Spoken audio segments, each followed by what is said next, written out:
সেই চাটনিগুলো ভদ্রমহিলা কিন্তু নিজেই তৈরি করে। খেতে কেমন? এটাও নিজে তৈরি করেছো না? নিজে তৈরি। এই জন্য মিক্সার গ্রাইন্ডারে রাখাই আছে। ভালো খেতে।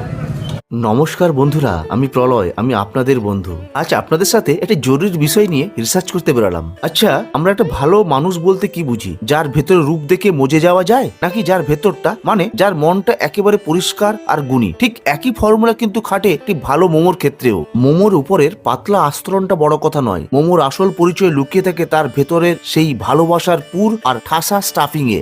আর আজ আমি একা নই, আজ আমি আমার সহধর্মিনী আর আমার ছোট্ট সোনামাকে নিয়ে বেরিয়ে পড়েছি মেদিনীপুরের রাস্তায়। উদ্দেশ্য শহরের আনাচে কানাচে লুকিয়ে থাকা এমন কিছু অসাধারণ স্বাদের খোঁজে যা হয়তো লোকচক্ষুর আড়ালে রয়ে গেছে। ঠিক এমনই এক লড়াকু দিদির খোঁজ পেয়েছি আমি, যার দোকানটা হয়তো ছোট কিন্তু তার রান্নার হাত লড়াইটা বিশাল। বিশ্বাস করবেন না, মাত্র 50 টাকায় দিদি দিচ্ছেন 8 পিস মোমো, তাও আবার চিকেনের ফুল স্টাফিং দিয়ে ঠাসা। এই যে দেখুন বন্ধুরা, দোকানটির নাম দিদি রেখেছেন দার্জিলিং মোমো। মেদিনীপুরের মাটিতে পাহাড়ের সেই স্বাদ দিদি কিভাবে ফুটিয়ে তুলছেন আর এই অবিশ্বাস্য দামের পেছনে কাহিনীটা বাকি সব জানাবো আজকের এই ভিডিওতে। আর আগে আমার ছোট্ট অনুরোধ, যদি ভিডিও ভালো লাগে তাহলে পেজটাকে ফলো করে চ্যানেলটা সাবস্ক্রাইব করে সঙ্গে থাকবে। বলছি দিদি, আপনার এই যে কি কি মোমো পাওয়া যায়? আমার এখানে veg, chicken, fry, egg momo সবই পাওয়া যায়। এগ মোমো আপনার হচ্ছে 40, ভেজ আপনার 40, চিকেন আপনার 50, ফ্রাই আপনার 60 আর ভেজ আপনার হচ্ছে 9 পিস, আচ্ছা চিকেন 8 পিস, আচ্ছা, আর এগও 8 পিস,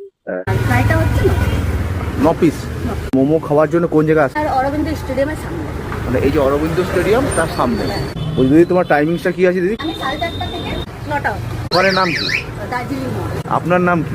আমার নাম হচ্ছে হেমা চক্রবর্তী। আর এগুলো সব নিজেই তৈরি করেন? আমি নিজে। ঠিক আছে, থ্যাংক ইউ দিদি, থ্যাংক ইউ। বন্ধুরা, আমার জানা মতে মাত্র 50 টাকায় এমন 8 পিস চিকেন ঠাসা মোমো মেদিনীপুরে আর দ্বিতীয় নেই। যদি আপনাদের কারো জানা থাকে তবে অবশ্যই কমেন্টে জানাবেন। ভিডিওটা ভালো লাগলে লাইক শেয়ার করবেন। এইরকম অন্য কোনো স্বাদের সন্ধানে আপনার সাথে দেখা হবে অন্য কোনো ভিডিওতে। ততদিন টাটা।